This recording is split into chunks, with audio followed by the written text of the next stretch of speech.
Bismillahirrahmanirrahim, kembali di channel Robi Delpis ya. Kali ini saya ingin memberikan analisa terkait pertandingan Persib Bandung melawan Madura United yang baru saja selesai dengan skor akhir 0-0 ya. Selama pertandingan tidak ada gol yang tercipta meskipun kedua tim ini juga melakukan serangan ya, serangan demi serangan. Ya, ini pertandingan ke pekan ke-24 di mana kedua tim dalam posisi yang berbeda. Persib Bandung berada di puncak klasemen dengan 50 poin, sedangkan Madura United itu di posisi ke-17 atau 16 gitu ya, di zona merah atau zona degradasi. Artinya motif daripada Madura United adalah berjuang mendapatkan poin demi poin agar bisa keluar dari zona degradasi. Sebaliknya, Persib Bandung itu bertekad untuk mendapatkan poin demi poin agar bisa semakin kokoh di puncak klasemen ya. Dengan hasil akhir ini maka Persib Bandung mendapatkan tambahan 1 poin menjadi 51 poin, terpaut 8 poin dengan posisi kedua yakni Dewa United. Sebab Dewa United di pertandingan kemarin berhasil menaklukkan Persibaya Surabaya yang sekarang berada di posisi ketiga dengan 41 poin. Sebaliknya dengan kemenangan hasil imbang ini Madura United mendapatkan tambahan 1 poin menjadi 21 poin ya. Nah, seperti yang terlihat di putaran pertama, bahwa di putaran pertama Persib Bandung sulit ya. Persib Bandung tidak bisa membongkar pertahanan daripada Madura United ya. Jadi mereka tidak bisa mencetak gol lebih banyak, hanya berhasil imbang dengan skor 2-2. Jadi Madura United ini termasuk tim yang menyulitkan Persib Bandung ya. Nah, di pertandingan kali ini kita melihat betapa Persib Bandung ya, seperti para pemainnya itu seperti frustasi ya, sangat ya tidak bisa lagi, seperti benar-benar frustasi, mereka deadlock, mereka sudah tidak bisa ya di babak pertama ya ataupun di babak kedua. Padahal di babak kedua itu Persib Bandung sudah memasukkan penyerang lain yaitu Gerpe Castaner gitu kan untuk menjadi tandem bersama David da Silva. Tetapi meskipun ya serangan demi serangan itu lebih banyak dan lebih tajam gitu ya, tetap saja tidak mampu membongkar pertahanan daripada Madura United. Kalau kita lihat dalam susunan pemain Persib Bandung ya, karena tidak diperkuat oleh dua center back utamanya yakni Nick Kuipers dan juga Gustavo Prangka, maka yang diturunkan adalah Coach Cijan. Dengan demikian skemanya ketika Kuipers ataupun Prangka tidak bermain, memang Persib Bandung akan menggunakan formasi 3-4-3. Kenapa 3-4-3 ya? Karena di posisi pertahanan itu perlu di backup ya. Maka biasanya kan dua back sayap itu akan turun ya. Dua back sayap itu kalau di kanan kan oleh Hen ya, kemudian di kiri kalau tidak salah oleh Robi Darwis ya. Nah, jadi seperti itu 3-4-3. Sedangkan dari Madura United formasi yang digunakan adalah 4-3-3, tetapi nah ini yang terlihat, kita lihat ya bagaimana begitu solidnya pertahanan daripada Madura United itu. Dan kalau kita lihat dalam fase defending mereka, bagaimana ketika mereka bertahan itu save-nya itu adalah 4-1-4-1 ya. Jadi 4-1-4-1 mereka menumpuk begitu banyak pemain di tengah dan melakukan covering. Jadi ketika ada pemain-pemain Persib terutama yang berbahaya seperti Ciro, David, kemudian Tyron yang memang mampu menciptakan kreativitas dan ancaman, itu 2-3 orang itu langsung memutus serangan. Ya, ada yang mengcover, kemudian ada yang memutus serangan, sehingga ya boleh dikatakan bahwa Madura United berhasil meredam bahaya yang biasanya ditimbulkan oleh para pemain Persib gitu ya. Dan dari pemain Persib sendiri tidak ada yang benar-benar mengancam dalam pengertian benar-benar hampir saja itu gol. Bahkan peluang terbaik kalau dikatakan itu dari Madura United ke Persib Bandung ya, ketika itu di babak pertama ya, hampir saja gol, hanya saja mengenai Kevin Mendoza gitu ya. Selebihnya saya kira permainan atau kebahayaan daripada agresivitas kedua tim ini hampir berimbang gitu ya. Nah, Persib Bandung terlihat memang ya di musim ini agak kesulitan di segi finishing ya, di segi finishing. Ya, ada yang bilang bahwa strategi atau taktik yang diterapkan Coach Bojan Hodak sudah terbaca.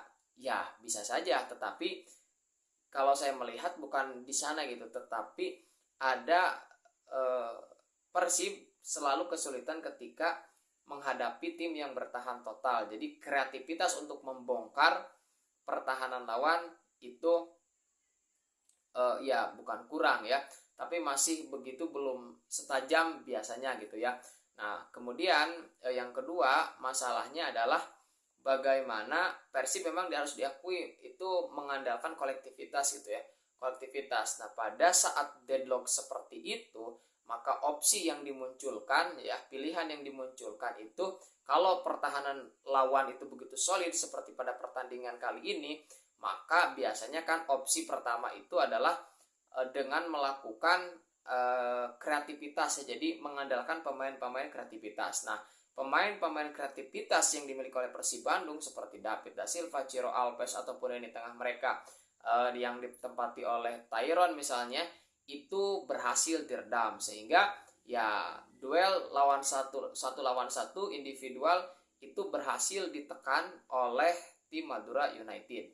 Itu opsi yang kedua. Kemudian yang bisa dipilih adalah melakukan tembakan-tembakan jarak jauh. Ini pun sama ya, karena jaraknya terlalu jauh sehingga Persib kesulitan juga itu ya. Hanya 2 kali, 1 atau 2 kali kalau tidak salah itu Persib mampu menendang, itu jaraknya dekat dengan kotak penalti. Nah, selebihnya tidak memungkinkan memang karena jaraknya hampir sangat jauh dari kotak penalti gitu kan, dan ketika dipaksakan pun ya hasilnya tentu tidak akan optimal gitu ya. Sehingga ya intinya sangat compact ya pertahanan yang ditampilkan oleh Madura United. Nah, kemudian opsi yang ketiga adalah dengan melakukan long ball ya, artinya melewati lini tengah daripada Madura United. Nah, ini juga gagal ya. Jadi gagal karena akurasi yang tidak kuat, akurasi yang tidak prima, akurasi yang juga ya tidak ya, apalagi kan pemain-pemain harus diakui ya, pemain-pemain yang bermain di lini pertahanan ya itu kurang maksimal gitu ya. Bukan pemain-pemain yang memang punya kreativitas, punya agresivitas, punya akurasi yang begitu baik. Untuk menyebut misalnya ya para pemain itu ada Hendriana, kemudian ada Robby Darwish. Ya jelas dari sisi mendukung agresivitas, mendukung attacking sangat minor ya, sangat ya kurang gitu ya. Demikian juga ketika harus memberikan umpan-umpan sehingga ya Persib Bandung kesulitan gitu ya. Nah, kemudian karena open play, karena permainan terbuka tidak bisa menghasilkan gol, maka dicobalah itu dengan apa? Memperbanyak set piece ya, ada tendangan bebas, kemudian ada tendangan pojok gitu kan, tendangan pojok gitu kan. Tetapi itu pun berhasil dieliminasi oleh para pemain Madura United ya. Jadi secara duel udara Madura United cukup oke ya di pertandingan lawan Persib Bandung. Kemudian secara bagaimana Madura United mampu memotong ya aliran-aliran bola itu juga berhasil. Ya, sehingga semua itu membuat para pemain Persib Bandung terlihat begitu frustasi gitu ya.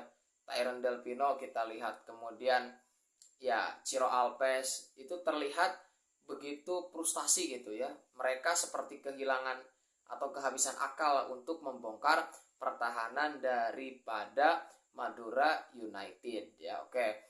Jadi nah ini hasil yang cukup bagus bagi Madura United, dan ya sejak ditangani oleh pelatih baru mereka gitu kan, dalam 5 pertandingan terakhir Madura United belum terkalahkan gitu ya. Nah, sedangkan bagi Persib Bandung ini ya sangat disayangkan sebetulnya. Padahal ketika Persib Bandung mampu meraih poin penuh, maka jarak akan semakin lebar. Walaupun mereka ini masih cukup nyaman karena terpaut 8 poin, tapi tentu ya di pertandingan-pertandingan berikutnya ketika Persib Bandung gagal meraih poin penuh, itu menimbulkan tanda petik beban yang cukup berat gitu ya. Beda misalnya kalau sekarang 53 poin, maka ya Persib Bandung akan punya jarak yang cukup. Tetapi seperti itulah ya, karena wajar Persib Bandung tidak bisa optimal bermain karena memang para pemain intinya tidak ada ya, Nick Kuipers, kemudian Gustavo Pranka ya, sehingga lini pertahanan juga Beckham Putra juga sama ya, tidak bisa masuk karena akumulasi kartu, sehingga ya Persib Bandung tidak mampu mengoptimalkan peluang-peluang yang ada ya. Jadi secara permainan overall dari segi penguasaan bola atau apapun ya memang hampir berimbang ya. Jadi barangkali hasil imbang ini merupakan hasil yang paling adil dalam pertandingan kali ini gitu ya. Walaupun ini bagi tuan rumah Persib Bandung terutama hasil yang tentu tidak diharapkan ya, karena Persib tentu pasti menargetkan untuk menang di pertandingan kali ini karena mereka bermain sebagai tuan rumah, dan Madura United tentu berbeda dengan Madura United di musim sebelumnya yang mereka tidak sekuat Madura United saat itu. Tetapi dengan pelatih baru mereka setelah masuk di putaran kedua terlihat memang Madura United dalam 5 pertandingan terakhir juga tidak kebobolan. Dengan pertandingan melawan Persib Bandung itu sebanyak 3 kali mereka berhasil menciptakan clean sheet ya, dan itu hal yang luar biasa. Tinggal barangkali bagaimana sisi attacking yang dimiliki oleh Madura United. Oke, itu barangkali analisa saya terkait pertandingan antara Persib Bandung dengan Madura United ya. Ya, Persib harus segera melupakan hasil pertandingan ini dan fokus di pertandingan besar berikutnya di mana mereka akan bertandang ke Persibaya Surabaya ya. Nah, Persib saat ini masih memegang sebagai rekor tandang terbaik ya, dan apakah itu akan nanti dipertahankan di kandang Persibaya Surabaya yang juga formnya lah sedang menurun ya, kita akan lihat. Insya Allah saya akan memberikan preview ya mengenai pertandingan nanti antara Persib Bandung melawan Persibaya Surabaya. Oke, terima kasih untuk review hari ini ya, untuk permainan antara Persib Bandung melawan Madura United. Gimana menurut teman-teman, apa kekurangan yang dimiliki oleh Persib Bandung dan yang harus diperbaiki di pertandingan selanjutnya? Silahkan bisa disampaikan di kolom komentar. Terima kasih.